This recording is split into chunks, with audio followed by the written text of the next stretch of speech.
رحم اللہ من قرأ الفاتحہ۔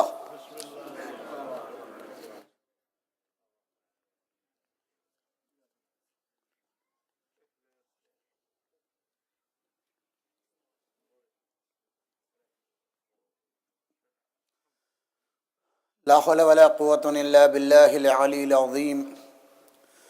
اعوذ باللہ من الشیطان اللعین الرجیم۔ بسم اللہ الرحمن الرحیم۔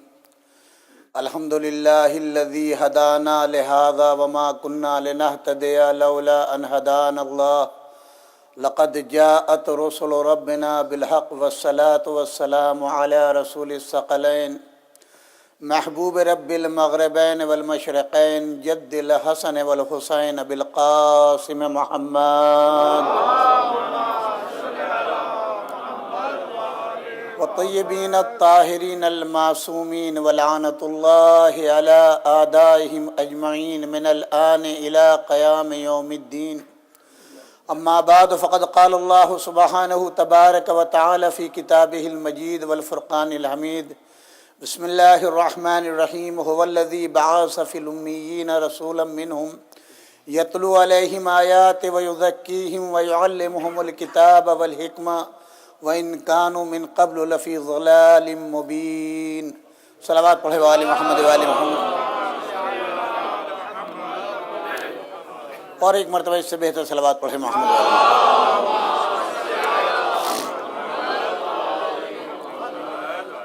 ایک آپ حضرات سے گزارش یہ ہے کہ جو حضرات دعاؤں کے لیے فرماتے ہیں، چونکہ ایک تسلسل ہوتا ہے اور ماتمداروں کی خواہش ہوتی ہے کہ مجلس کے فوری بعد ماتم کریں تو دعا میں وقت ہوتا ہے، لیکن میں ان سب کا جو بھی فرمائش کرتے ہیں دعا کے لیے، میں خود بھی اپنے طور کے اوپر مریضوں کے لیے، رزق کے لیے جتنی دعائیں کرتا ہوں ان سب کا قصد کرتا ہوں، اور ممبر پہ بیٹھتے وقت جو ہے اتنی دیر میں اس دعا کو تمام کرتا ہوں۔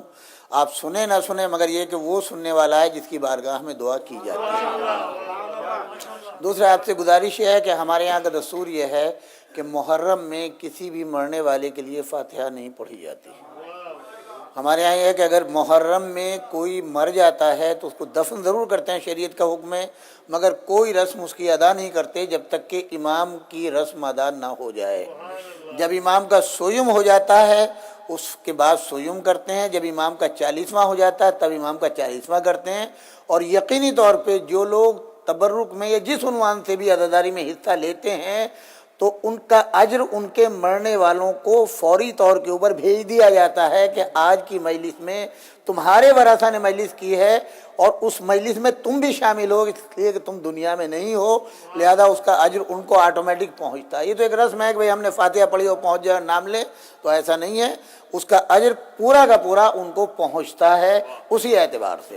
لہذا کبھی بھی یہ شک و شبہ نہ کیجیے آج ہم نے مجلس کرائی تھی فاتحہ نہیں پڑھوائی گئی، یا مولانا کو پرچہ دیا تھا یہ شاید بھول گئے، ایسا نہیں ہے، بلکہ ان مجالس کا اجر آٹومیٹکلی ان کے اکاؤنٹ میں کریڈٹ ہو جاتا ہے کہ جن کے نے حصہ لیا ہے ان مجالس میں اور جو تمنا رکھتے ہیں، تو آپ اپنے دل کو یقین رکھیں، اور ورنہ تو وہ خود آپ کو خواب میں بھی بتا دیتے کہ ہم کتنا خوش ہیں آپ سے۔ صلوات پڑھے والے محمد والے محمد۔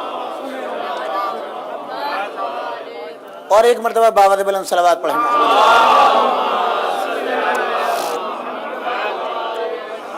قرآن مجید کی آیت مبارکہ جس کا شرف ہر روز تلاوت کا حاصل کر رہا ہوں، سورہ جمعہ کی آیت ہے۔ وہی اللہ جس نے انہی امیین میں، انہی مکے کے رہنے والوں میں ایک کو رسول بنایا ہے، اس رسول کا کام یہ ہے وہ ہماری آیتوں کی تلاوت کرتا ہے، تزکیہ نفس کرتا ہے، لوگوں کے نفسوں کو پاک کرتا ہے اور کتاب و حکمت کی تعلیم دیتا ہے، جبکہ اس نبی سے پہلے سب کے سب کھلی ہوئی گمراہی میں مبتلا تھے۔ جب آپ قرآن مجید پڑھیں گے تو آپ کو یہ ملے گا، اور اس کی ایک مثال بھی دے دوں۔ جب قرآن مجید نازل ہوا اور آپ نے مکے والوں کے سامنے پیش کیا تو ان سب نے کہا کہ یہ تو شاعر ہے، یہ تو شاعر ہے اور شاعر کا کلام ہے یہ۔ تو اس وقت انہی نے کہا کہ ہم اس کا جواب لائیں گے۔ تو حضور نے انہیں چیلنج کیا۔ قرآن میں 3 آیتیں ہیں الگ الگ، وہ دامن وقت میں گنجائش نہیں ہوتی جو آیت لو۔ ایک تو یہ ہے کہ تم میں اگر طاقت ہو تو قرآن کا جواب لے آؤ۔ اچھا، اگر قرآن کا جواب نہیں لا سکتے ہو تو ایک سورے کا جواب لے آؤ۔ اگر ایک سورے کا نہیں تو ایک چھوٹے سے چھوٹا سورہ، سورہ انا اعطیناک الکوثر، جو 3 آیتوں وہ مشتمل ہے، تم اس کا جواب لے آؤ۔ تو انہوں نے کہا ہم جواب لائیں گے۔ تو سب سے بڑے استاد عرب کے، ان کا نام ہے عمراء القیس. وہ استاد تھے. جیسے جب نیا نیا شاعر ہوتا ہے وہ اپنا کلام لکھتا ہے اور وہ استاد کے سامنے پیش کرتا ہے، وہ اس کی اصلاح کرتا ہے. جی تو یہ استاد تھے. 40 شاعر بیٹھتے تھے قرآن کا جواب لانے کے لیے، 40 شاعر، اور وہ 40 قصیدے کہہ کے لا کے دیتے تھے عمراء القیس کو. ان 40 میں مشورہ ہوتا تھا اور ایک قصیدہ جو ہے پاس ہوتا تھا کہ یہ قرآن کا جواب ہے. خانہ کعبہ کی دیوار دروازے کے اوپر سورہ انا اعطینا کل کوثر جو ہے رسول اللہ نے لٹکا دیا لا کے. کہ لو اس کا جواب لاؤ. تو وہ روزانہ ایک قصیدہ لاتے تھے اور رات بھر وہ جا کے سو جاتے تھے لٹکا کر کے. صبح کو جو قصیدہ ہوتا تھا ان کا وہ ختم ہو جاتا تھا، دماغ کھا جاتی تھی یا اڑ جاتا تھا، اور سورہ انا اعطینا کل کوثر اپنی جگہ باقی رہتا تھا. 7 دن یہ ہوا مقابلہ. 7 دن، 1-2 دن نہیں، 7 دن. وہ جو 7 قصیدے قرآن مجید کے مقابل لائے تھے، آج اچھے استاد صحیح معنوں میں اس کے پڑھانے والے نہیں ہیں. اس کتاب کا نام ہے سب معلقہ. سبا کہتے ہیں 7 کو، معلق کہتے ہیں لٹکانے کو. سب معلقہ 7 قصیدے اس میں جو قرآن کے جواب میں لائے ہیں، اور آخر میں وہ لوگ عاجز آ گئے. قرآن نے ان سب کو جاہل کہا ہے. جو لوگ قرآن کا جواب لائے تھے وہ سب کے سب جاہل تھے. حالانکہ اگر آپ عربی داں افراد سے، پڑھے لکھے کسی پروفیسر سے، کسی محقق سے پوچھیں، ان کے کلام کا جواب لانے والا کوئی نہیں ہے، ان کا کلام پڑھانے والا کوئی نہیں ہے. ادبیات کے ماہر، مگر قرآن کی نظر میں جاہل. کیوں؟ معرفت نہیں ہے. اب آپ سمجھیں کہ نہیں؟ معرفت نہیں ہے، اس لیے جاہل ہیں. اب جتنے الفاظ آپ اپنی نظر میں پھیلاتے چلے جائیں، قرآن نے ان کو جاہل کہا. کتنے بڑے؟ یہاں پر بھی دنیا کی بڑے سے بڑی ڈگری آپ لے لیں، اگر دین نہ ہے تو جاہل. اچھا پھر قرآن میں ہے، ظاہر قرآن سے تو کوئی انکار نہیں کر سکتا. بچہ جاہل ہوا، پیدا جاہل ہوا. آہستہ آہستہ ایک ہے بچہ پیدا ہوا جس کو ہماری زبان میں کہتے ہیں فرشتہ. فرشتہ ہوا نا، اس سے کوئی خطا نہیں ہوئی ہے. آہستہ آہستہ اس نے وہ توتلی زبان میں بولنا شروع کیا. آپ کے چہرے پہ مسکراہٹ آنے لگی. ہوتا ہے نا یہ، جیسے جیسے وہ بولنا شروع کرے گا ویسے ویسے مسکراہٹ آنا شروع ہوگی، اور جیسے جیسے بڑا ہوگا ویسے ویسے الفاظ کی ادائیگی. سب سے پہلے جو لفظ بولتا ہے مام، کے شکم میں رہا ہے اور اس کا دودھ پی رہا ہے. جو دوسرا لفظ آتا ہے وہ آتا ہے ابا. یہی ہوتا ہے نا، یہی 2 لفظ سب سے پہلے یاد کرائے جاتے ہیں. حضور فرماتے ہیں کہ جب تمہارے یہاں بچہ پیدا ہو تو سب سے پہلے اس کی زبان کے اوپر اللہ کا نام. اہل بیت نے جو ہمیں طریقہ بتایا وہ ہے کہ جب بچہ پیدا ہو تو ایک کان میں اذان اور ایک کان میں اقامت، جو رسول اللہ نے امام حسن علیہ السلام کے ساتھ سلوک کیا. ایک کان میں اذان، ایک کان میں ایک مقدمت کا ایک مرتبہ صلوات پڑھے والے محمد والے محمد. اب اس کے بعد میں ایک آتا ہے سن شعور. سن شعور اسلامی فقہ کے اعتبار سے کہتے ہیں جب بچہ پہچاننے لگے. آپ نے ابھی وہ بول نہیں پاتا مگر آپ نے انگلی اٹھائی اور کہا اللہ ایک. کانوں نے اس کے سنا اور فوراً اس نے کہا بیٹے اللہ کتنے ہیں؟ بول نہیں پاتا ہے. اس نے فوراً ایک انگلی اٹھائی. جی اس کے بعد آپ کیا کہتے ہیں؟ نبی 1,24,000. کیوں؟ اللہ کے بعد تو نبی ہے نا. مگر نہیں، ابھی بچے کی عقل نہیں ہے، شعور نہیں ہے. 1,24,000 کیسے یاد کرے گا؟ اور ہاتھ سے بتایا نہیں جا سکتا. تو اللہ نے وہ سسٹم بنایا ہے کہ جو 1,24,000 انبیاء کی معرفت کرائیں گے پہلے ان کا تعارف کراؤ تاکہ بچے کی عقل میں آ جائے. آپ نے فوراً اللہ کے بعد کہا پنجتن 5. اس نے فوراً انگلی اٹھائی اور اب اس کی سمجھ میں آ گیا. ایک مرتبہ صلوات پڑھے والے محمد والے محمد. یہ وہ تعلیم ہے جو اللہ نے حضرت آدم کو دی. حضرت آدم کو کہ وہ اپنی انگلیوں کو دیکھتے تھے اور پھر کہتے تھے غور سے دیکھو. جب کئی مرتبہ اصرار ہوا غور سے دیکھو تب ان کو چہرہ نظر آنے لگا ایک ایک انگلی کے اندر. اور کہا کہ اب پہچانو، معرفت کرو. تو کہتے ہیں جو عرش اعلیٰ پہ نام پڑھے تھے ان کو ان انگلیوں کے ذریعے سے پروردگار نے تصویر دکھلائی اور ملانا شروع کر دیا کون کیا ہے. ایک مرتبہ صلوات پڑھے آل محمد والے. اب یہاں پر میں مقدمتاً یہ چیز آپ کی خدمت میں عرض کر دوں، خدا گواہ اور یہ ممبر کا حق ہے، کوئی بھی بات کسی کے دل آزاری کے لیے نہیں، کسی کے لیے بھی، کوئی کسی کو بھی مانتا ہو، دل آزاری کے لیے کسی کے لیے نہیں. جہاں تک کہ اصحاب کی بات ہے، ہم من و ان ہر اس صحابی کا احترام کرتے ہیں جس نے رسول اللہ کا ساتھ دیا، رسول اللہ کے ساتھ ہجرت کی، رسول اللہ کی معاونت کی، رسول اللہ کے ساتھ جنگ کی.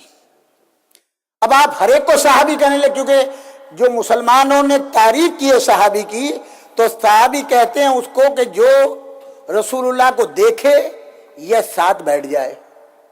تو رسول اللہ کو ابو لہب نے بھی دیکھا، قرآن میں سورہ موجود ہے. ابو جہل نے بھی رسول اللہ کو دیکھا تو کیا صحابی ہو گیا؟ جو مشرکین تھے وہ انہوں نے بھی دیکھا، کیا صحابی ہو گئے؟ جنہوں نے جنگ بدر کی کیا صحابی ہو گئے؟ نہیں. جنہوں نے رسول کا ساتھ دیا وہ صحابی اور وہ نہیں. جی اچھا، پھر یہ بات بھی ہمیں رسول نے بتائی ہے کہ صحابی الگ ہیں اور اہل بیت الگ ہیں. جی کوئی وہ تو نہیں ہے، تو رسول نے کیا، ہم نے نہیں کیا، یہ ہم نے نہیں کیا. اور ایک سسٹم پروردگار عالم نے بنایا ہے، آپ کے بعد آپ کی اولاد، آپ اور آپ کی اولاد، اس اولاد کے برابر میں آپ کا سگا بھائی نہیں ہو سکتا، سگا بھائی بہن نہیں ہو سکتے. ایک پورا کا پورا نظام بنایا ہے. اچھا اب میں ایک مختصراً 2 جملوں میں ختم کر دوں. آیہ تطہیر کس کے گھر میں اتری؟ ایمان و عقیدہ چھوڑ دیا، ہمارے ایمان و عقیدے کے لحاظ سے یہ گھر جناب فاطمہ کا تھا. لیکن عقل ہے، شعور ہے، سوچنے کی بات ہے. بچوں نے جب کسی کے بھی گھر جاتا ہے آدمی تو اس مالک سے اجازت لیتا ہے گھر میں آنے کی، لیکن جب اپنا گھر میں آتا ہے تب اجازت نہیں لیتا. اور جو تہذیب ہے حدیث قصہ کی وہ بتا رہی ہے کہ یہ گھر ان کا تھا، اس لیے آگے ماں کو سلام کیا ہے، اجازت نہیں لی ہے، اس لیے کہ ہمارا گھر ہے. مگر جب رسول کے پاس گئے چادر میں تو وہاں سلام بھی کیا اور اجازت بھی لی. جی یہ بات ہو گئی. اچھا اب تاریخ 2 ہیں. ایک تاریخ یہ ہے کہ یہ گھر حضرت عائشہ رضی اللہ عنہ تعالیٰ کا تھا. ایک روایت یہ ہے کہ یہ گھر حضرت ام سلمہ کا تھا، اور یہ روایت حضرت ام سلمہ سے ہے. وہ فرماتی ہیں کہ چادر میں جب سب جمع ہو گئے تو میرا بھی دل چاہا آنے کے لیے. جب یہ سب 5 یعنی رسول اللہ، جناب فاطمہ الزہرا سلام اللہ علیہا، امام علی، امام حسن، امام حسین جب آ گئے تو جو روایت ہے جناب ام سلمہ سے وہ قریب آئی، سلام کیا. رسول اللہ نے سلام کا جواب دیا اور پھر انہوں نے پوچھا یا رسول اللہ اجازت ہے میں بھی آ جاؤں؟ کہتے ہیں رسول اللہ نے چادر کو، جیسے آپ کسی کو چادر میں آنا چاہیں اب ہو، رسول اللہ نے دونوں ہاتھوں سے چادر کو پکڑ کے سمیٹ لیا، یعنی اپنے کو اور ان کو سمیٹ لیا. نہیں، اس چادر میں نہیں آ سکتی، تم خیر کے اوپر ہو، یعنی خیر اور ہے اور اہل بیت اور ہیں. صلوات علی محمد والے محمد. وہ زوجہ ہیں، جتنی بھی ازواج مطہرات ہیں ان سب کا احترام ہر مسلمان کے لیے واجب و لازم ہے، مگر جناب فاطمہ زہرا کا جو احترام ہے، خیر فرمایا آپ نے، اگر جناب فاطمہ کا احترام نہیں کیا تو اسلام سے خارج. یہ تو خود حضور نے بتایا، عظمت بتائی ہے. بہرحال یہ مقدمہ تو میں نے عرض کیا، تو اس لیے میں عرض کر رہا ہوں آپ کی خدمت میں کہ کوئی بھی لفظ کسی کے لیے بھی، تمام اصحاب لائق صد احترام ہیں، مگر جنہوں نے رسول اللہ کا ساتھ دیا، ان کے ساتھ ہجرت کی، دین کا احترام کیا، دین کو فروغ دیا. اب اگر کوئی یزید کو امام ماننے لگے اور صحابی، تو جو مانتا ہے ہم اسے بھی قابل اعلان سمجھتے ہیں. اگر مانتا ہے تو مانا کرے، ہمیں اس کی کوئی وہ نہیں ہے. یہ مجالس صرف یہ ہے کہ کہ یہ بتایا جائے کہ امام حسین علیہ السلام کو کیوں قتل کیا گیا۔ اب آپ سب سے ایک سوال ہے، 99% سب کے سب پاکستانی ہیں جی، 4 صوبے ہیں پاکستان میں، 4 صوبے ہیں نا، سب مسلمان ہیں، اد لحاظ پاکستان نیشنل سب کا حق برابر ہے، چاہے وہ سندھ میں رہے، چاہے وہ پنجاب میں رہے، کسی بھی صوبے میں رہے، ہے یا نہیں؟ ایسا تو نہیں ہے کہ سندھی وہاں نہیں جا سکتا، نہیں، کسی بھی جگہ رہے۔ لیکن آپ اگر ٹی وی کے اوپر دیکھیں یا الیکشن جب ہوتے ہیں جب دیکھیں تو ہر پارٹی والا، اگر پنجاب والوں کی پارٹی ہے تو جب وہ سندھ جاتا ہے تو سندھ والی ٹوپی لگاتا ہے، اگر وہ بلوچستان جاتا ہے تو بلوچستان والا جو لباس ہے وہ پہنتا ہے، اگر خیبر پختونخوا میں جاتا ہے تو وہ والا انداز ہوتا ہے، ہر ایک کا، جتنے بھی سیاسی ہیں دیکھا آپ نے۔ تو اب ہر صوبے کی کوئی ڈش ہے جس کا اسلام سے کوئی تعلق نہیں ہے، ان کا کوئی لباس ہے، یعنی گویا ہر صوبے کی ایک تہذیب ہے، ان کا ایک رہن سہن ہے۔ اسی لیے ہم سب سندھ کے رہنے والے سندھی ہیں، ہم پنجابی ہیں، یہ بلوچی یہ ہے یا نہیں ہے؟ بات سمجھ میں آ گئی آپ کی؟ از لحاظ پاکستان سب ایکول، سب برابر، یاد رکھیے گا۔ لیکن جب صوبے کی بات آئے گی تو آپ اکثر و بیشتر لڑائی سنتے رہتے ہیں، پانی کی تقسیم پہ لڑائی ہوتی ہے، جابس پہ لڑائی ہوتی ہے یا نہیں ہوتی؟ بس صرف اس منزل پہ اس کو یاد رکھیے گا، بھولیے گا نہیں۔ اب ایک سوال ہے آپ سے، جب پاکستان بنا، بنانے والے کون؟ قائد اعظم۔ بنایا کا ہے تو اسلام کے نام پر۔ آپ سے ایک سوال کرتا ہوں، کسی مسلمان میں جرأت تھی وہ پوچھتا قائد اعظم صاحب آپ پاکستان بنا رہے ہیں، سب سے پہلے آپ کلمہ پڑھ کے سنائیں ہمیں، آپ کلمہ پڑھے ہمیں یقین ہو جائے کہ آپ مسلمان ہیں۔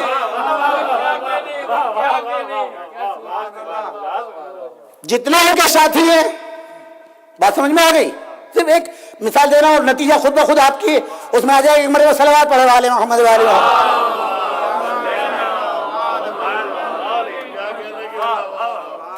اچھا چلیے آپ کے سامنے کی لے لوں، سامنے ریسٹورنٹ ہے، کلمہ لکھا ہوا دیکھا، مسلمان، قرآن کی سورے بھی لگے ہوتے ہیں، ہے یا نہیں ہے؟ کلمہ بھی لگا ہوا ہوتا ہے۔ مالک سے کبھی کہا ہے کہ کلمہ پڑھ کے سناؤ؟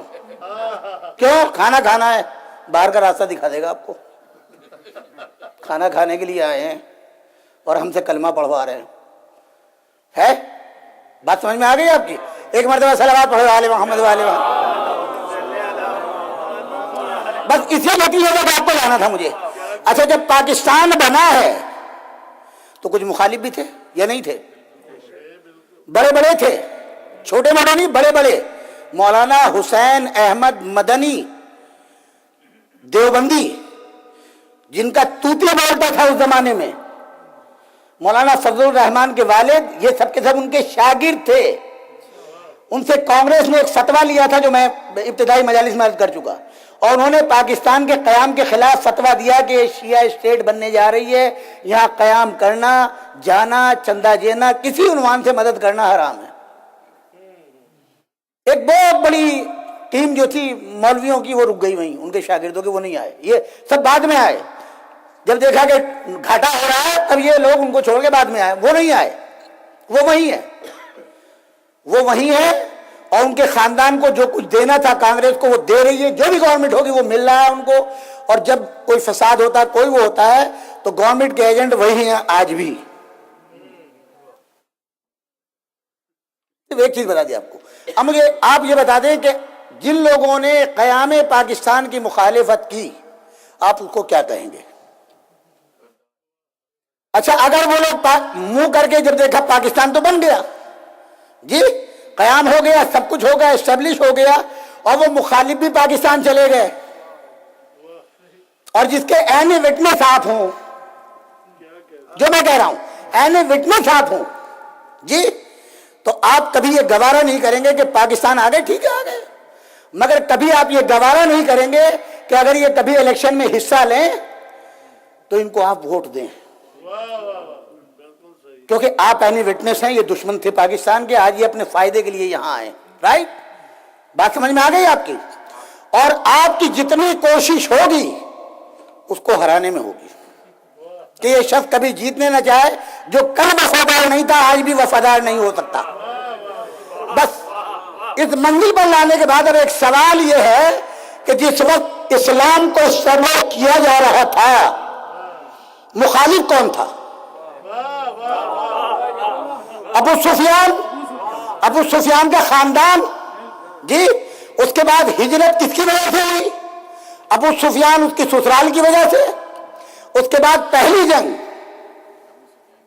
جنگ بدر، ابو سفیان اس کے سسرال والے، اور اسی میں اس کے جو ہیں وہ سالہ مارا گیا، اس کا جو ہے وہ سسر مارا گیا، چچے سسر مارا گیا، بیٹا مارا گیا، 4 آدمی مارے گئے۔ یعنی امیر معاویہ کے نانا کا بھائی، ماموں اور نانا، یہ مارے گئے اس جنگ کے اندر۔ دوسری جنگ احد کی جنگ کس نے تیار کرائی؟ امیر شام کی بیوی ہندا، یعنی امیر شام کی ماں اور ابو سفیان کی بیوی، اس نے جنگ کرائی، گانا گاتی بھی وہ آئی، تاریخ پڑھیے پوری جی۔ اس کے بعد جنگ صفین، جنگ خندق کن سے ہوئی؟ انہی سے ہوئی۔ 80 جنگیں ہوئی ہیں مشرکین مکہ سے۔ جنگ احزاب جسے جنگ خندق کہتے ہیں، اس میں جتنے اسلام کے مخالف گروپ تھے وہ سب جمع ہو گئے، اسی لیے احزاب کہتے ہیں۔ حزب ایک پارٹی، احزاب بہت سی پارٹیاں، وہ سب جمع ہو گئی اسلام کے خلاف، اور امر کو مقابلے میں بھیجا، مارا گیا جی۔ اچھا اب یہ بتا دیں کہ کلمے کی بنیاد رکھی گئی کس کے گھر میں؟ ابو طالب کے گھر میں جی۔ ابو طالب کے گھر میں رسول کی پرورش کس نے کی؟ ابو طالب نے۔ رسول کا گھر شادی کر کے بسایا کس نے؟ ابو طالب نے جی۔ سارے کام پوری زندگی کے رسول اللہ کے وہ کام کیے ابو طالب نے۔ گھر بھی بسا دیا، ذمہ داری بھی لے لی، ان کے مشن کی بنیاد بھی رکھ دی، کھانا بھی لوگوں کو کھلا دیا، سب کچھ کر دیا۔ بالکل یہ سوچے کہ پاکستان بن رہا ہے کافر ملک سے ایک اسلامی ملک بن رہا ہے نا۔ مکہ تو پورا کافر ہوگا، آپ سمجھ لیں مکہ ہندوستان ہے جی۔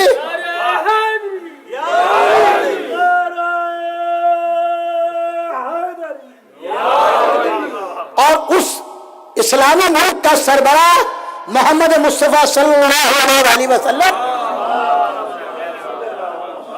اور ان کو اسٹیبلش کرنے میں مالی مدد، اخلاقی مدد، دانے درانے سخنے ہر چیز کے لیے ابو طالب جی۔ اب سب کچھ ہو گیا، اور اسلام کو 13 سال اپنے گھر میں پلوایا۔ 13 سال اپنے گھر میں پلوایا کس نے؟ ابو طالب نے۔ ایک مرتبہ صلوات پڑھو والے محمد والے محمد۔ آج جو مسلمان کہتے ہیں نا کہ ابو طالب نے کلمہ نہیں پڑھا، اور اسی پہ پورا زور ہے، سارے مسلمانوں کا زور اسی پہ کہ ابو طالب نے کلمہ نہیں پڑھا اس لیے مسلمان نہیں ہے۔ تو ان کا عمل کیا ہے؟ ان کا عمل کیا ہے؟ آپ عمل بتائیں مجھے۔ ایک مرتبہ صلوات پڑھو والے محمد والے محمد۔ اور اس سے بہتر صلوات پڑھو والے محمد والے محمد۔ ابھی میں تو یہ دوں کہ جتنے میں نے سوالات آپ سے کیے، حضرت ابو طالب اپنے ایک قصیدے میں فرماتے ہیں وَلَقَدْ عَلِمْتُ بِأَنَّ دِينُ مُحَمَّدٍ، مجھے علم ہے، میں جانتا ہوں کہ محمد کا دین کیسا ہے۔ من خیر ادیان البریہ دینا، جتنے ادیان ہیں ان سب میں بہترین دین جو ہے وہ میرے محمد کا دین ہے۔ قرآن کیا کہتا ہے؟ قرآن نے بھی تو یہی کہا ہے نا، ان الدین عند اللہ الاسلام۔ یہ آیت بعد میں آئی ہے، ابو طالب کا شعر پہلے آیا ہے۔ صلوات پڑھو والے محمد والے محمد۔ جتنا دین پڑھاتے ہیں ان دین میں بہترین دین محمد کا دین ہے۔ وَإِنَّ عَلَيْهِ فِي الْعِبَادِ الْمَوَدَّةِ وَلَا خَيْرٌ عَلَيْهِ مِمَّنْ خَصَّ اللَّهُ بِالْحُبِّ۔ اور جتنے بندے ہیں ان سب میں اگر کوئی محبوب ہے پوری دنیا میں تو وہ ذات ہے محمد مصطفیٰ صلی اللہ علیہ وسلم، پوری دنیا میں۔ اور کیا کہنا اس محمد کا جس کو اللہ نے اپنی محبت کے لیے مخصوص کر لیا ہو؟ یہ ہے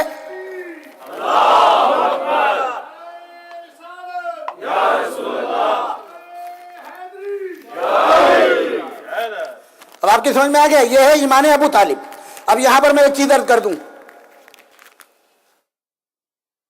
حضور جس روز پیدا ہوئے حضرت ابو طالب مکے میں نہیں تھے، گرمی شدید، بارشیں ہوئی نہیں، خشک سالی ہے، پسینے سے شرابور، بجلی کا کوئی نظام نہیں، ہر ایک کی زبان پہ یہ ہے کہ آخر ہمارا خدا کیوں ناراض ہو گیا۔ آپ دیکھیے جب قحط پڑتا ہے، بارش نہیں ہوتی، تو جو جس مذہب کو مانتا ہے اس کے لحاظ سے وہ دعا مانگتا ہے۔ ہمارے یہاں بھی نماز استسقاء ہے، جانور بھی دعا مانگتے ہیں، پروردگار، جانور کیا کہتے ہیں؟ ان بندوں کے گناہوں کی سزا ہمیں کیوں مل رہی ہے؟ ان بندوں کے گناہوں کی سزا ہمیں کیوں مل رہی ہے؟ یہ روایت ہے، اور یہ ہے کیا نام ہے، ایک کتاب ہے در منصور، مولانا ابو الحسن ندوی کی لکھی ہوئی، جو میں نے آپ کو پرسوں تذکرہ بھی کیا تھا، اس میں اس واقعے کو انہوں نے لکھا کہ جناب حلیمہ خاتون، جن کو کہتے ہیں یہ مرضع ہے رسول اللہ کی کہ انہوں نے رسول اللہ کو دودھ پلایا ہے، مجھے اس بحث میں نہیں جانا، وہ اور کچھ عورتیں مکہ شہر کے باہر اپنی بکریاں چرا رہی ہیں، اچانک ٹھنڈی ہوائیں چلنے لگی اور مکے کے اوپر بادل آنے لگے، تو ان لوگوں نے ٹھنڈی سانس لی اور آپس میں کہنے لگی کیا بات ہے، آج کوئی خاص بات ہے کہ جو مکے کے اوپر بادل آ گئے اور ٹھنڈی ہوائیں چلنے لگی۔ سامنے سے دیکھا کہ بہت تیزی کے ساتھ حضرت ابو طالب گزر رہے ہیں، یہ دوڑتی ہوئی ساری عورتیں حضرت ابو طالب کو آواز دیتی ہوئی آ گئی، وہ رک گئے، اے شیخ بطھا، اے سید و سردار، ٹھہر تو جائیں، کیا بات ہے، مجھے جلدی جانا ہے، مجھے جلدی آنے کی، ٹھہر تو جائیں، ایک سوال ہے آپ سے، کیا ہے، کیا بات ہے، یہ ٹھنڈی ہوائیں کیوں چل رہی ہیں، یہ بادل کیوں آ رہے ہیں؟ محکمہ موسمیات کے انچارج تو نہیں تھے جی؟ کہتے ہیں یہاں پر مورخ لکھتا ہے کہ حضرت ابو طالب اس زمانے کے قیافہ شناس تھے اور غیب کی خبریں دیا کرتے تھے۔ انہوں نے برجستہ کیا کہا؟ ابھی کوئی علم نہیں ہے، کہا آج ہمارے گھر میں پروردگار کی رحمت آ رہی ہے، ہمارے گھر میں آج رحمت آئی ہے، اس کی وجہ سے یہ ابر ہے، یہ ٹھنڈی ہوائیں ہیں، اور جو اس وقت بہترین سانس لے رہی ہو یہ اس مولود کی وجہ سے ہے جو اس وقت ہمارے گھر میں پیدا ہوا ہے، اور وہ کون ہے؟ حضرت محمد مصطفیٰ صلی اللہ علیہ وآلہ وسلم۔ آپ حضرات ایک مرتبہ زحمت کر لیجیے، جگہ خالی آگے کی، بسم اللہ صلوات پڑھتے ہوئے آگے آ جائیے ایک مرتبہ،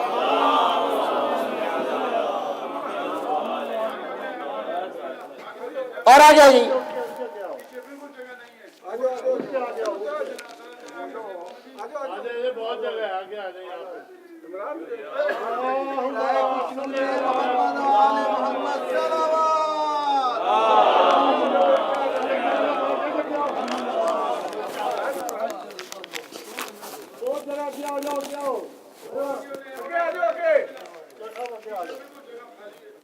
یہ دیکھیے پورا حصہ خالی پڑا ہے، کاظمی صاحب اٹھ کر، کاظمی صاحب ادھر آ جائیں، یہ جگہ خالی پڑی ہے، آپ لوگ آ جائیے آگے، اٹھ کے آ جائیں۔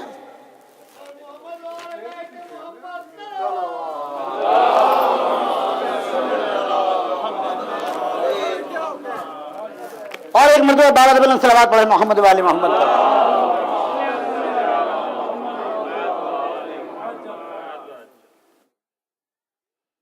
رسول اللہ صلی اللہ علیہ وآلہ وسلم، اچھا جس صورت سے قرآن کی آیتیں کی بیک گراؤنڈ ہے، یعنی موقع اور اس کی مناسبت سے، اسی صورت سے حضرت ابو طالب کے قصیدے ہیں۔ کہتے ہیں کہ مکے کے اندر قحط پڑا ہوا ہے اور ان سب نے کہا کہ کیا کریں، بارشیں نہیں ہو رہی ہیں، اگر اس سال یہی قحط کا عالم رہا تو بھوکے مر جائیں گے۔ تو ان میں سے لوگوں نے کہا کہ چلو ہم جو ہیں وہ اپنے خداؤں کے پاس چل کے وہاں دعائیں مانگتے ہیں۔ تو کسی نے کہا کہ عزا کے پاس چلو، وہ ہماری دعا قبول کرائے گا۔ کسی نے کہا لات و منات کے پاس چلتے ہیں۔ تو اس واقعے کو لکھا ہے قاضی دہلان، جو سیرت ابن عساکر کے رائٹر ہیں، بہت بڑے عالم ہیں، علماء اہل سنت کے بہت بڑے رائٹر ہیں۔ وہ کہتے ہیں کہ میں نے دیکھا کہ یہ روایت ہے جلحمہ ابن ارطفا سے جو انہوں نے لی ہے، کہ وہ کہتے ہیں کہ جس وقت یہ لوگ مشورہ کر رہے تھے عزا کے پاس چلیں، لات کے پاس جائیں، منات کے پاس جائیں، تو ایک خوبصورت وجیح آدمی کو دیکھا۔ ان کا تمہیں شرم نہیں آتی؟ صحیح راستے کے پاس جاؤ۔ کہا کون؟ کہا بنی ہاشم کے پاس۔ تو ایک پوچھتا ہے کیا تمہاری مراد جو ہے وہ ابو طالب سے؟ بولے ہاں، وہ تم کو صحیح حل بتائیں گے کہ دعا کیسے کی جائے۔ کہتے ہیں سب کی سب پوری مکے کی پبلک در ابو طالب پہ آئی، دروازہ کھٹکھٹایا، وہ نکلے، کیا بات ہے؟ کہا کہ ہم دعا کے لیے آئے، آپ دیکھ رہے ہیں شہر کا حال کیا ہے، آپ مالک و مختار ہیں۔ کہتے ہیں وہ اندر گئے اور ایک بچے کا ہاتھ پکڑ کے لے کے آئے اور بچے کا ہاتھ پکڑ کے خانہ کعبہ کے پاس لائے اور پیٹھ سے خانہ کعبہ کی دیوار سے لگا دیا اور ہاتھ اٹھا کر کے بارگاہ ہدیت میں دعا کی، پروردگار اس بچے کا واسطہ، اس یتیم کا واسطہ جو تیرا محبوب ہے، جس کو تو نے میرے حوالے کیا ہے، اس کے حوالے سے دعا کر رہا ہوں، پروردگار اس مکے والوں پر اپنی رحمت خاص۔ کہتے ہیں ابھی ابو طالب کی دعا ختم نہیں ہوئی تھی کہ ایک دم بارد گرجنے لگے اور بارش ہونے لگی۔ یہ کیا ہے؟ یہ ابو طالب کا ایمان ہے حضرت محمد مصطفیٰ صلی اللہ علیہ وآلہ وسلم کے حق۔ ایک مرتبہ صلوات پڑھے والے محمد والے۔ اور اب جیسے ہی ابر آیا اور دعا قبول ہو گئی تو ظاہر مسرت کتنی ہوگی؟ فوراً کہتے ہیں لقد اکرم اللہ النبی محمد، اے لوگوں یہ نبی محمد، یہ ابھی نہ اسلام آیا ہے، ابھی تو بچہ ہے، کہا یہ نبی ہے، یہ محمد ہے، یہ اللہ کے نزدیک سب سے زیادہ مکرم ہے، یہ وہ ذات ہے جس کے توسل سے میں دعا کر رہا ہوں۔ ایک مرتبہ صلوات پڑھو آل محمد۔ فَأَكْرَمَ خَلَقِ اللَّهِ فِي النَّاسِ، اور اللہ نے پوری کائنات کے لوگوں سے سب سے زیادہ مکرم اس کو بنایا ہے۔ یہ مکے والوں کے سامنے قصیدہ پڑھ رہے ہیں اور اس کے بعد فرماتے ہیں کہ وَشَقَّ لَهُ مِنْ اسْمُهُ لَيُجِلُّ، اور جانتے ہیں کون ہے یہ؟ وہ ہستی ہے کہ اللہ نے اپنے نام سے مشتق کیا ہے اس کے نام کو، اپنے نام سے اللہ نے۔ اس کے بعد کہتے ہیں فَذُو الْعَرْشِ مَحْمُودٌ وَهَذَا مُحَمَّدٌ، اے مکے والے سنو، اللہ محمود تھا تو اس نے اس کو محمد بنایا ہے۔ صلوات علی محمد و آل محمد۔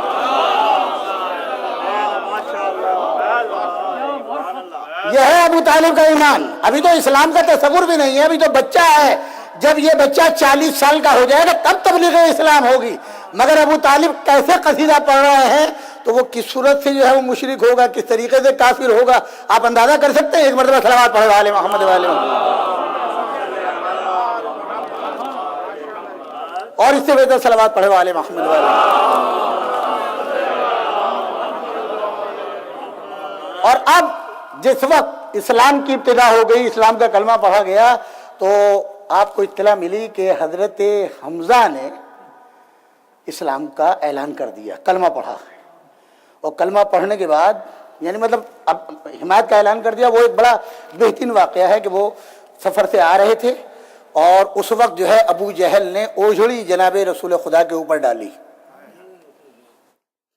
خانہ کعبہ کے پاس، اور یہ خبر حضرت حمزہ کو راستے میں ملی، کسی نے خبر دی، گھوڑے کو تیزی کے ساتھ دوڑاتے ہوئے۔ میسج آف اسلام مووی بنی ہوئی ہے، اس میں دیکھیے وہ کردار کیسے دکھایا گیا ہے۔ کمان ہاتھ میں تھی، چہرہ سرخ ہو گیا، اور آتے کے ساتھ ہی جیسے ہی وہاں آئے اور ابو جہل کو پایا، کمان اٹھائی اور ایک ماری اس کی گردن کے اوپر جو ہے، ویسے ہی مولا نے بچپن میں گردن ٹیڑھی کر دی تھی، اور اس کے بعد جتنے تھے کئی لوگوں کو جو ہے کمان سے پیٹا، اور ان کا میں ہوں سب سے پہلے تمہارے سامنے میں اس کے دین کا کلمہ پڑھ رہا ہوں، ذرا ہاتھ لگا کے دکھاؤ۔ اور یہ خبر حضرت ابو طالب کو پہنچ گئی۔ جس وقت آئے ایک مرتبہ صلوات پڑھو آل محمد و آل محمد۔ حضرت ابو طالب کے بعد جب آئے تو آپ نے استقبال کیا، اور فوراً فرماتے ہیں فصبرن ابا یعلا علی دین احمدین، میں نے سنا ہے کہ تم نے جو ہے دین احمد کو قبول کر لیا ہے، وکن مظہر الدین وفقت صابرہ، کہا کہ اب اس دین کے اوپر قائم رہنا، مضبوط رہنا، انکار نہ کرنا، چھوڑنا نہیں۔ کیوں؟ وَحُتَّ مَنْ أَتَى بِالْحَقِّ مِنْ عِنْدَ رَبِّهِ، اللہ کے نزدیک اگر کوئی دین حق ہے تو وہ یہی دین محمدی ہے جس کا تم نے اقرار کیا۔ صلوات پڑھو والے محمد والے۔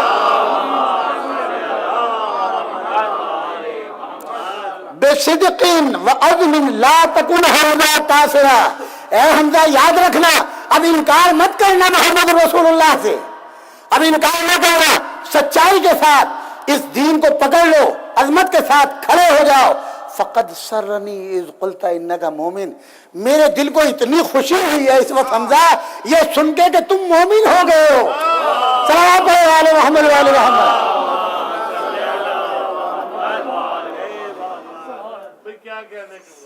فرماتے فقل لرسول اللہ صلی اللہ ناصرہ، یاد رکھنا اب جا کے لوگوں سے کہہ دو کہ تم اللہ کے رسول کے مددگار ہو، اعلان کر کے بل اعلان کہو، جیسے اب اعلان کیا ایسے اعلان کرو کہ تم اللہ کے رسول کے مددگار و بادن قریشن بالذی قد اتیت، اور ایک کام اور کرو، مکے میں جا کر کے اعلان کر دو جہارن وقل ما کان احمد ساحرا، یہ محمد جادوگر نہیں ہے۔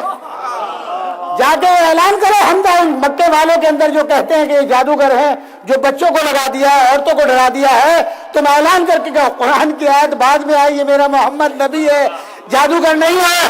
ابو طالب نے مکے میں اعلان کرا دیا جادوگر نہیں ہے، یہ مومن ہے۔ صلوات پڑھو والے محمد والے محمد۔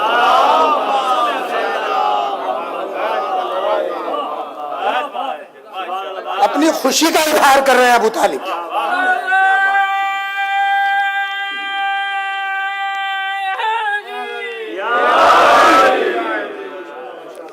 اور اب آخر کلام میں یہ دوسرا قصیدہ ہے، یہ وصیت ہے، حضرت ابو طالب کی وصیت ہے، اب زندگی تمام ہونے جا رہی ہے، یہ وصیت ہے حضرت ابو طالب کی جو آپ کو سنا رہا ہوں۔ اوصی بنصر النبی الخیر اربعۃ، میں 4 آدمیوں کا وصیت کر رہا ہوں، ان 4 کے نام دیے، 4 آدمیوں کا وصیت کر رہا ہوں، کہے کے بارے میں، اس نبی کے بارے میں، خیر کی، 4 لوگوں کو وصیت ہے خیر کی اس نبی کے بارے میں۔ وہ کون کون ہے؟ ابنی علی، سب سے پہلے میرا بیٹا علی، وشیخ القوم عباسہ، اور اس وقت ہمارے بنی ہاشم میں جو بزرگ ہے عباس، اس کو وصیت کر رہا ہوں، وحمزۃ الاسد الحامی، اور وہ کہ جو شیر کے طریقے سے دہاڑنے والا حمزہ ہے، سمجھے آپ کہ نہیں، اس کو وصیت کر رہا ہوں، اور حقیقت اور سچائی ہے کہ وہ شیر ہے، وہ شیر ہے۔ پھر فرماتے ہیں وجعفرن، میرا بیٹا جعفر، اس کو وصیت کر ان تزودوا دونہ الناس، لوگوں کے درمیان میں یاد رکھنا، ہر وقت اقرار کرتے رہنا، کلمہ پڑھتے رہنا، بتاتے رہنا کہ تم محمد کے جاننے والے ہو، محمد کے حامی و مددگار ہو، زبان سے نہیں بلکہ عملی طور کے اوپر لوگوں کے درمیان میں ہر جگہ کے اوپر ان کی حمایت کا اعلان کرنا۔ پھر فرماتے ہیں وہاشمن کلھا اوصی بنصرتہ، میں ایک ہاشمی ہونے کے ناطے سے، ہاشمی قبیلے کا سردار ہونے کے ناطے سے تمام ہاشمی جوانوں کو نصیحت کرتا ہوں، سارے پورے قبیلے بنی ہاشم کو، کہ تم ہر وقت میرے محمد کی نصرت کرتے رہنا۔ ان یاخذوا دون الحرب القوم امراسا، دیکھو یاد رکھنا اس وقت میدان جنگ ہے میرے محمد کے لیے، لہذا تم اپنے کو تیار رکھو جیسے فوجی اپنے کو ہر وقت دشمن کے مقابلے کے لیے تیار رکھتا ہے۔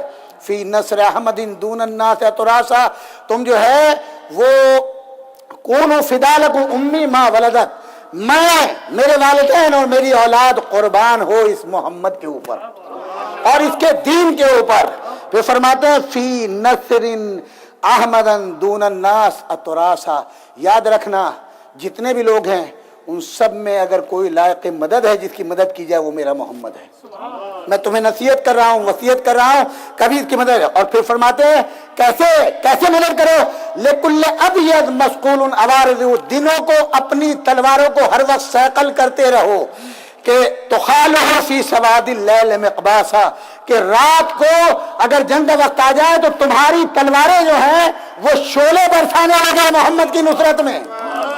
یہ نہ ہو کہ رات کو انتظار کرو کہ تلوار سیکل کر لو نیام سے، نہیں، رات کو برہنہ تلوار رکھ کر کے میرے محمد کی مدد کرنا. صلوات پڑھو والے محمد والے محمد.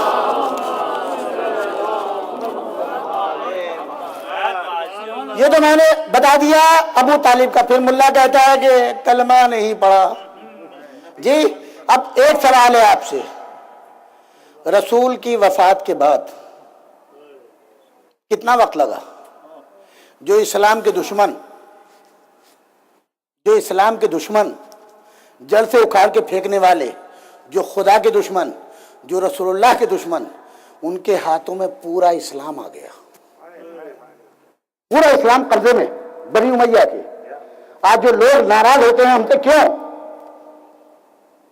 مجالس میں کس کا ذکر ہے؟ ابو طالب کی اولاد کا. جی اور آپ کو یہاں کی خبر دے رہا ہوں، ایک مرتبہ بابا زبل صلوات پڑھو والے محمد والے محمد. آپ کے بروکلی میں کی خبر ہے، زیادہ پرانی نہیں ہے، 4-5 سال پہلے کی بات ہے. ایک بدبخت یہاں اخبار نکالا کرتا تھا،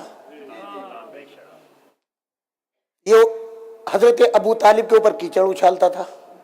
اس کے ساتھی بھی تھے جی، اور وہ اخبار میں ہیڈنگ دیتا تھا پنڈت ابو طالب. پڑھا ہوگا آپ لوگوں نے جی.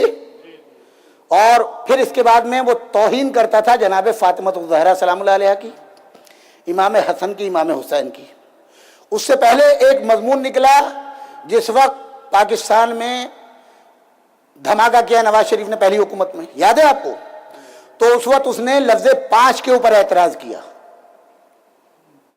اور اس نے کہا کہ ہندوستان میں 5 دھماکے کیے، اس کے بدلے میں ہم نے 6 دھماکے کیے. کیوں؟ ابوالکلام تھے وہاں کے، ہندوستان کے صدر بھی بنے، وہ سائنسداں تھے. کہا انہوں نے اسی لیے کیا کہ یہ پنجتن کے ماننے والا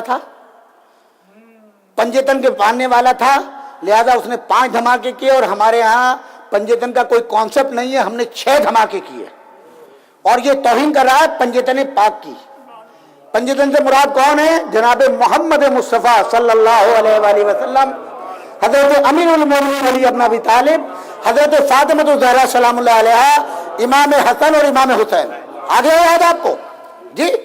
ہمارے بہت سے سنی بھائیوں نے اعتراض کیا اور ہم لوگوں سے کہا مولانا اس کا جواب دیں. آپ بتائیں کتنے لوگوں نے جواب دیا؟ ایک آدمی، مولانا سخاوت حسین. خدا ان کے قلم کو طاقت دے، انہیں صحت دے، ان کی توفیقات میں اضافہ کرے. ان کے ساتھ مالی تعاون کیا لوگوں نے، مگر بالاعلان آنکھوں میں آنکھیں ڈال کر کے اگر جواب دیا ہے تو مولانا سخاوت حسین نے، اسی سینٹر سے. یہی تھے، اخباروں میں لکھا، جواب دیا، پریس کان ہوا یا نہیں ہوا؟ اب تو یقین آ گیا. ایک مرتبہ صلوات پڑھو والے محمد والے. تو وہ سارے مسلمان کہاں مر گئے تھے جب رسول اللہ کی توہین ہو رہی تھی؟ کیوں نہ مسلمانوں نے ایسے آدمی کا بائیکاٹ کیا؟ اپنی بدن سے کیوں نہ نکالا ایسے منحوس آدمی کو، ایسے ملعون کو؟ خداوند عالم اس کو، اس کی نسل کو غارت کرے. اور جنہوں نے ترغیب دی اس کام کے لیے، پروردگارہ ان سب کو جنہوں نے معاونت کی ان سب کو نیست و نابود کرے. اگر زندہ ہو تو پروردگار ان کو دونوں جہان میں ذلیل و خوار کرے. صلوات پڑھو والے محمد والے. آپ بتائیں، جس نے پورا اسلام، صرف یہ نہیں، مرتے وقت بھی وصیت کر کے جا رہے ہیں، نصیحت کر کے جا رہے ہیں، غافل نہ ہونا. بڑی وصیت ہے ان کی، محمد سے غافل نہ ہونا. اگر یہ زندہ ہے تو تم زندہ ہو،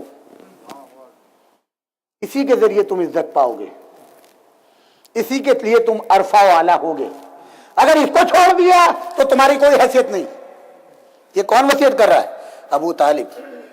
بات تک کے لیے انتظام کر کے گئے ہیں. کیوں؟ اور اب آپ یہ بتا دیں، جب اسلام کو ضرورت پڑی تو آیا کام کون؟ ابو طالب کے بیٹے. ہجرت کا آیا وقت تو جعفر طیار گئے. یہاں ہجرت آئی تو شب ہجرت کس کو لٹایا؟ علی ابن ابی طالب کو. کوئی اور کیوں نہ لیٹ گیا؟ جو بہت سے لوگ کہتے ہیں کہ ہر وقت علی علی کرتے ہیں، تو ہم علی علی اس لیے کرتے ہیں کہ اسلام کے لیے رسول اللہ ہی ہر وقت علی کو بلاتے تھے اور علی کام آتے تھے. علی علی اس لیے کرتے ہیں کہ کام ہی آیا ہے اسلام کے، بچایا اسلام کو انہی نے. جی میں نے جو آپ سے پوچھا تھا، ہر اسٹیٹ کا ایک کلچر ہے اور ایک تہذیب ہے، اب تو سمجھ میں آپ کی. ہر ٹوپی والا داڑھی والا مومن نہیں ہوا کرتا. دین فروش بھی ہو سکتا ہے، جاسوس بھی ہو سکتا ہے. یہ تو آپ دیکھ لیجئے کتنے ہزار فلسطین کے اندر مارے گئے. سب سے بڑی دولت مسلمانوں کے پاس ہے. مدد کی کسی نے؟ زبانی مدد کی ہو تو بتا دیں. یوں نہ کوئی ریگولیشن ان مسلمانوں نے بدبختوں نے کیا ہو تو بتا دیں. کیا وہ بیچارے مسلمان نہیں ہیں؟ پہچان لیا مسلمانوں کو آپ نے؟ تو میں نے اس لیے کہا کہ ہر داڑھی والے قابل احترام نہیں ہوتا، ہر ٹوپی والا قابل احترام نہیں ہوتا. آپ خالی ٹوپی داڑھی اور ظاہر پر نہ جائیں، یہ دیکھیں کہ اس کا باطن کیا ہے اور اس کا عمل کیا ہے. ابو طالب نے کلمہ نہیں پڑھا تو کیا وہ آپ کو سناتے کلمہ؟ یہ اس بغیرت ملا کو سناتے جو لکھ کر کے گیا ہے؟ جی کلمہ اس کا عمل دیکھو، جس کے عمل کے سبب سے تمہارا دین آیا تمہارا پاس. آج اگر مسجدیں باقی ہیں تو احسان اس کا اور اس کی اولاد کا. آج اذانیں ہیں تو احسان ابو طالب کا اور ابو طالب کی اولاد کا. جی اب تک احسان اگر ہے تو انہی کا جاری و ساری ہے. اور جب رسول پہ وقت آیا، ابو طالب کا گھر، کل میں نے پڑھا تھا نا شب ہجرت، لیٹ گئے سو گئے. یہ درس کس نے دیا؟ ابو طالب نے. ہم مرجع علی نے صرف ایک سوال کیا تھا، میرے سونے سے آپ کی جان بچ جائے گی؟ بچ جائے گی. تیار ہوں. میرے تو باپ نے یہی مجھے تو تعلیم یہی دی ہے. میرا تو اوڑھنا بچھونا آپ کی نصرت ہے. میں تو سو گئے، سب چلے گئے، کوئی ہے نہیں. سو گئے اطمینان کے ساتھ سوئے. کس کے لیے؟ اللہ کے لیے.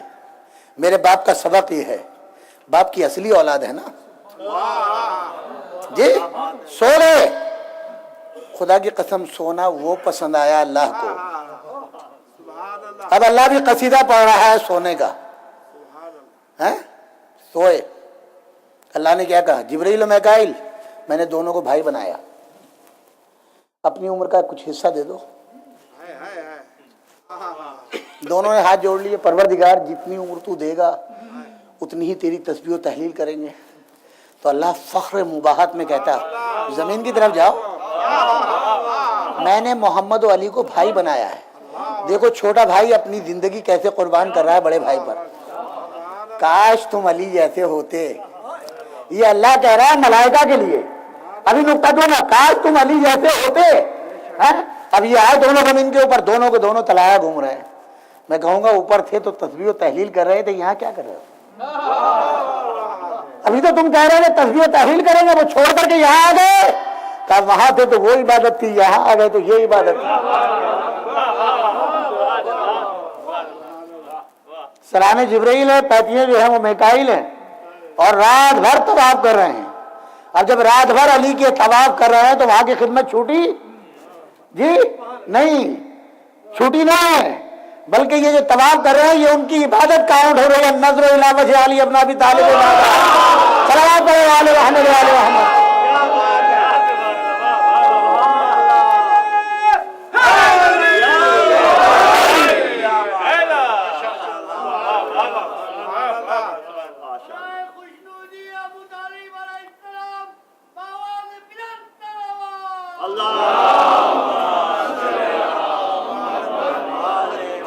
تو اللہ نے ایک مرتبہ صفوف ملائکہ سے کہا کہ آج تو یہ نفس خریدنے کے قابل ہے، آج تو خریدنے کے قابل ہے. کیا قیمت دوں؟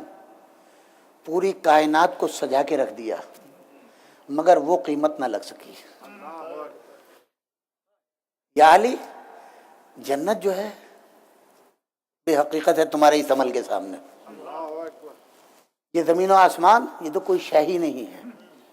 آخر میں اللہ نے فیصلہ کیا کہ بس اب تو یہ ہے کہ اپنا نفس مجھے دے دے، میری رضایت تو لے لے. وَمِنَ النَّاسِ مَن يَشْرِي نَفْسَهُ ابْتِغَاءَ مَرْضَاتِ اللَّهِ. اللہ کی مرضیوں کو خرید لیا. اب آج سے اللہ کی رضا نہیں رہی، اس کے مالک یہ ہو گئے، اور ان کا نفس اللہ کا نفس ہو گیا.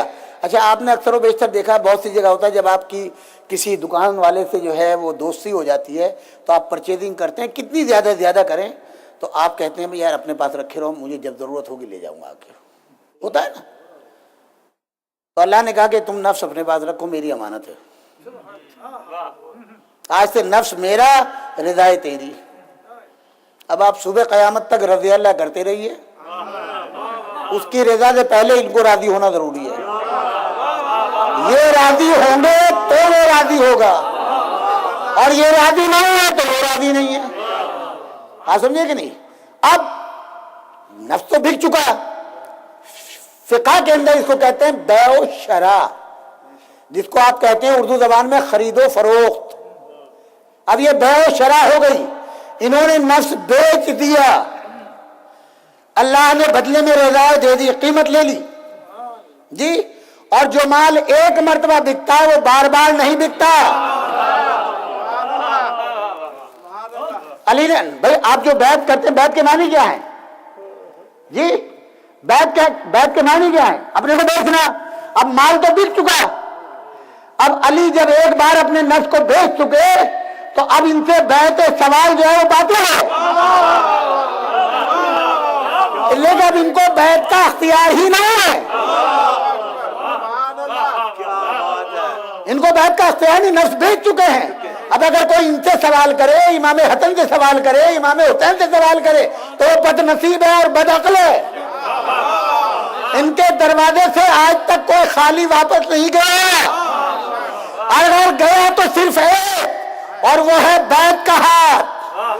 تو بد نصیب کہیں گے نا آپ کے یہاں بڑا سخی ہے ماشاءاللہ سے، آپ کے رہا ہے کچھ ہیلپ کرو، بتا دیا فلاں کے یہاں چلے جاؤ، وہاں کے اوپر تم کو جو ہے وہ مل جائے گا، ضرورت پوری ہو جائے. وہ گئے وہاں کے اوپر، نہیں یار اتنا کام کا ایسا ہو ہی نہیں سکتا، ممکن نہیں ہے.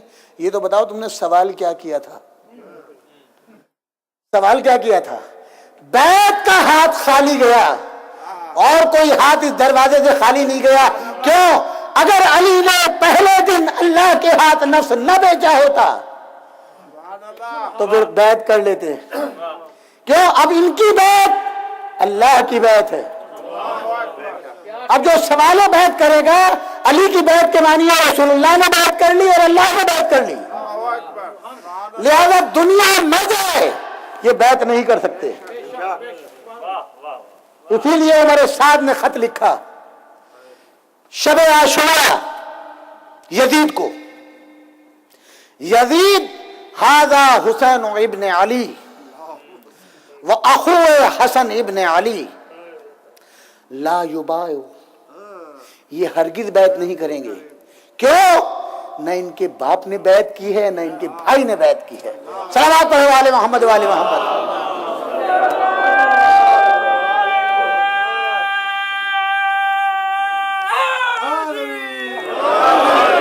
یہ عمر سعد خط لکھ رہا ہے، تاریخی واقعہ ہے یزید کو. یہ بیعت نہیں کریں گے، اس لیے نہیں کریں گے کہ یہ علی کے بیٹے ہیں اور حسن کے بھائی ہیں. نہ علی نے بیعت کی تھی نہ حسن نے بیعت کی تھی، تو پھر یہ بیعت کیسے کر لیں گے؟ یہ بیعت نہیں کریں گے. ہو گیا جن کا وہ. اچھا یہاں پر تاریخ یہ کہتی ہے کہ جب یہ چلے ہیں، میں نے 2 یا 3 دن پہلے یہ واقعہ آپ کی خدمت میں پیش کیا تھا کہ جب گورنر مدینہ کا خط آیا ہے تو آپ نے جو مشورہ کیا ہے کسی سے، وہ صرف جناب زینب سلام اللہ علیہ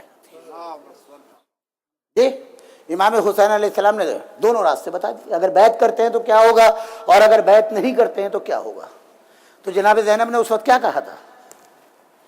بھیا ایک فاسق و فاجر کی بیعت کرنے کے مقابلے میں گھر کو لٹا دینا بہتر ہے، اور اگر بھیا یہ عمل آپ کریں گی تو سب سے پہلے اپنے بیٹوں کو قربان کروں گی، اپنی چادر کو قربان کروں گی. کہتے ہیں جب قافلہ چلنے لگا تو جناب زینب نے امام سے کہا کہ میں ذرا اپنے شوہر کے پاس ہو کے آتی. آئی جناب عبداللہ کے پاس. یہ ہے شریعت.